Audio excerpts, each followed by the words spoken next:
Praise lord. పాపము చేసే 15 నష్టాలు ఒకసారి చూద్దాం. పాపము మనల్ని ప్రార్థన చేయకుండా చేస్తుంది. పాపము ప్రార్థనలకు జవాబులు రాకుండా అడ్డుకుంటుంది, చేస్తుంది. పాపము చేయవలసిన పనులు కాకుండా చేయకూడని పనులు చేసేటట్లు చేస్తుంది. పాపము దేవుని ఆత్మకు మనల్ని దూరం చేస్తుంది.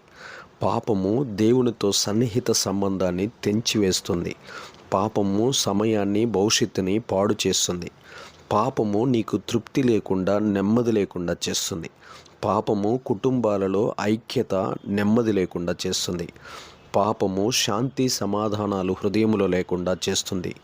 పాపము ఆరోగ్యంగా లేకుండా అనారోగ్యం పాలు చేస్తుంది. పాపము నీకు జరగబోయే మేలును కీడుగా మారుస్తుంది.